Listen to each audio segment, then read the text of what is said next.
Samba Mussoorie variety है, ये इसमें एक खास गुण है संबा मसूरी और इम्प्रूव संबा मसूरी। इसका जो प्लांट हाइट है बहुत कम है, मतलब जितना भी बारिश हो हवा हो ये लॉड्ज नहीं होता, गिरेगा नहीं। और इसका दूसरा एक खासियत है कि यील्ड जो है मॉडरेटली हाई है, करीब 6 से 7 टन प्रति हेक्टेयर आपको मिलेगा।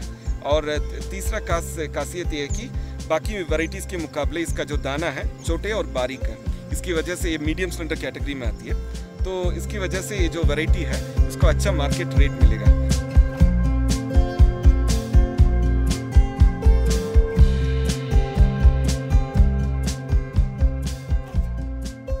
हमारे संस्थान CCMB हैदराबाद के साथ मिलके एक नया किस्म का विकसित किए हैं, बैक्टीरियल ब्लाइट रेजिस्टेंट किस्म, जिसका नाम है उन्नत संबा मसूरी।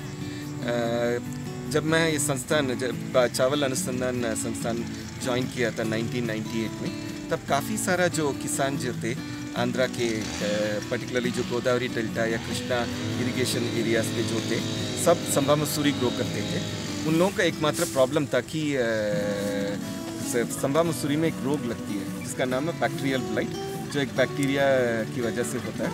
ये रोग का बहुत ज़्यादा उनको नुकसान होता है हर साल। तो उसके खिलाफ क्या आप अनुसंधान संस्थान होने के नाते क्या करेंगे करके हम लोगों से सवाल पूछे थे, CCMB के वैज्ञानिकों और हमारे संस्थान के वैज्ञानिकों से सवाल पूछे थे।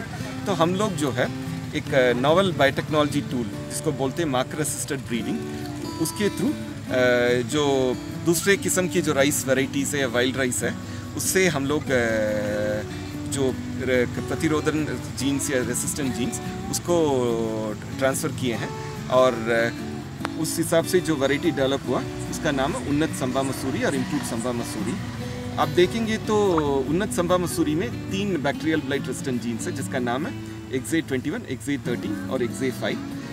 इन 3 जीनों की वजह से ऑलमोस्ट पिछले 10-12 साल कहीं पे भी उन्नत संबा मसूरी जहाँ पे भी लगी है वहाँ पे बैक्टीरियल ब्लाइट रोग बिल्कुल नहीं लग रहा है, और ऑलमोस्ट एक वैक्सीन या इम्यूनाइजेशन की तरह है।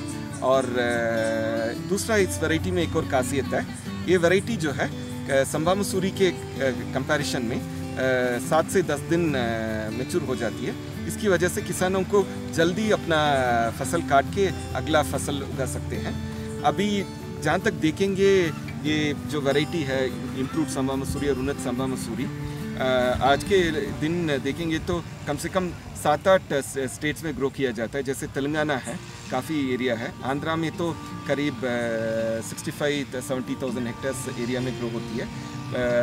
इसके अलावा कर्नाटका, तमिलनाडु, छत्तीसगढ़, महाराष्ट्र, और अभी हाल ही में पिछले 2 साल में हम लोगों ने इसका जो बीज है एग्रीकल्चर डिपार्टमेंट के थ्रू इवन उत्तर प्रदेश में भी दी है, वहाँ पे भी काफ़ी अच्छा इसका परफॉर्मेंस है।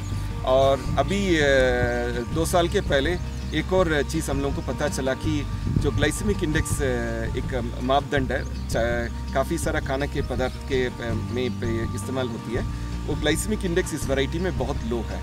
जो चावल की किस्म है, बाकी की किस्म में ये जो ग्लाइसेमिक इंडेक्स मॉडरेट है, हाई रहती है, जैसे मान लीजिए कि 62-70 ऐसे रहती है।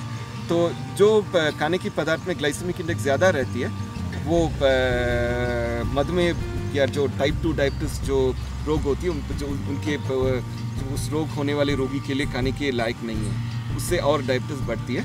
बट ये जो किस्म है इसका जो ग्लाइसेमिक इंडेक्स है 50.9 है, मतलब जो लो माना जाता है। 55 के नीचे जो भी राइस वैराइटीज़ है वो लो माना जाता है, इस पर 50.9 है। तो इसका जो है ग्लाइसेमिक इंडेक्स लो या वेरी लो है। इसकी वजह से ये जो वैरायटी है इसका पॉपुलैरिटी और बढ़ गई है और किसानों में ज़्यादा उत्साह के साथ ये वैरायटी ग्रो कर रहे हैं। पर्टिकुलरली यूपी के बाराबंकी, सुल्तानपुर ज़िलों में काफ़ी तादाद में हम लोगों ने CSIR के एक प्रोग्राम में ब्लाइट आउट करके उसके थ्रू इसका बीज का वितरण किए हैं। और कम से कम मेरे हिसाब से 500-600 किसान तो इसका ऑलरेडी ग्रो कर रहे हैं, और एक किसान से दूसरे किसान भी ये किस्म फैल रही है। और अभी कुछ प्राइवेट कंपनीज और जो राइस प्रोड्यूसर्स है जो उनसे भी हम लोगों का बातचीत चल रही है। यदि वो लोग लाइसेंस कर लेंगे तो किसानों को भी फ़ायदा होगा और उन लोगों को भी फ़ायदा होगा। इसको सर्टिफाई करके इसको मार्केटिंग कर सकते हैं। इसका एक और यूनिक चीज़ है कि इसका जो लो ग्लाइसेमिक इंडेक्स है, ये बात पता चला हम लोगों ने जब हमारे संस्थान के सारे वैरायटीज़ को एक ICMR का संस्थान है, नेशनल इंस्टीट्यूट ऑफ न्यूट्रिशन या राष्ट्रीय पोषण संस्थान, वहाँ पे ये जो किस्म है इसको हम लोग बेच के टेस्टिंग करवाए थे, क्लिनिकल ट्रायल्स करवाए थे। एक चला करीब 9 महीने चला। वो क्लिनिकल ट्रायल्स के बाद ये पता चला कि बाकी वैरायटीज़ के मुकाबले इस वैरायटी में बहुत कम है ग्लाइसेमिक इंडेक्स, मतलब 50.9 है। इसकी वजह से हम लोगों के पास एक सर्टिफिकेट भी मिल गया, तो कंपनी जो उसके मार्केट करेगी उन लोगों को भी ये सर्टिफिकेट के साथ मार्केट कर सकते हैं। इससे किसानों को काफ़ी फ़ायदा होगा। और आजकल के जो रेट जो प्राप्त कर रहे हैं, मान लीजिए बाकी वैरायटीज़ को 1800 1900 प्रति क्विंटल मिलती है, संबा मसूरी को 2200 मिलती है। ये तो उम्मीद कर सकते हैं कि इम्प्रूव संबा मसूरी के जो ग्रेन्स है या उसका पैडी जो है उसको 2400 या तो और 200 रुपये 2400 या 2500 भी इसके लिए मिलने का उम्मीद है। तो ये वैरायटी का खासियत है। ये इम्प्रूव संबा मसूरी जो है एक रोग के खिलाफ लड़ने की शक्ति है, जो बोलते हैं बैक्टीरियल ब्लाइट। इसके साथ साथ हम लोग जो पिछले 5 साल में एक ICR और CSIR फंडिंग सपोर्ट से हम लोगों ने इसमें ब्लास्ट डिजीज़ के खिलाफ लड़ने का भी जीन्स डाले हैं। और ब्राउन प्लांट हॉपर करके कीड़ा होती है और गाल मिर्च करके कीड़ा होती है, उसके खिलाफ लड़ने का भी शक्ति है। इसके प्रोसेस में हम लोगों ने जितने सारे जो जीन्स जो ऐड किए हैं वो सब चावल से ही है, कोई ट्रांसजेनिक या कोई पारजीविक जीन्स नहीं है, सारे चावल से ही निकाल के डाले हैं। और हम लोग आगे आपको ये जो improved versions of improved Samba Mussoorie है या enhanced version of improved Samba Mussoorie आपको मैं दिखा दूंगा, ठीक है। आप बात करते सर कि जो बहुत सारे इसमें आपने जो इसमें चीज़ें डेवलप की जीन डाले हैं, हाँ। वो जंगली है, मतलब कहीं जंगली वैरायटी थी? नहीं, जंगली वैरायटी भी हो सकती है, गांव के जो वैरायटी भी हो सकती है। जैसे आपके देसी थी, इंडिजिनस थी हमारी देसी वैरायटीज़ है। जैसे छत्तीसगढ़ का काफ़ी सारा देसी वैरायटीज़ है, उनमें नेचुरली ये जितने सारे रोग कीड़ों में लड़ने का शक्ति है, उसमें क्या क्या जीन्स है उसका आविष्कार करके दूसरे वैज्ञानिकों ने उसको निकाले हैं। ये जीन्स है, उन जीन को जो क्रॉस ब्रीडिंग के थ्रू, माइक्रो असिस्टेड ब्रीडिंग के थ्रू हम लोगों ने ट्रांसफर किए।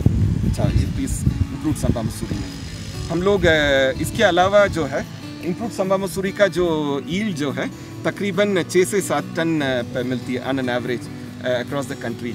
इसको और बढ़ाने के लिए हम लोगों ने ऐसे किस्म का भी डेवलप किए हैं, जैसे कुछ जापानीज राइस वैरायटीज़ में लंबा सा पैनिकल रहती है और काफ़ी सारा जो इंडियन वैरायटीज़ में भी जो पैनिकल में नंबर ऑफ ग्रेन्स बहुत ज़्यादा रहती है, वो जीन्स डाल के, जो चावल से ही निकाल के जीन्स डाल के इसमें ग्रेन नंबर भी बढ़ाए हैं, पैनिकल ब्रांचिंग भी बढ़ाए हैं।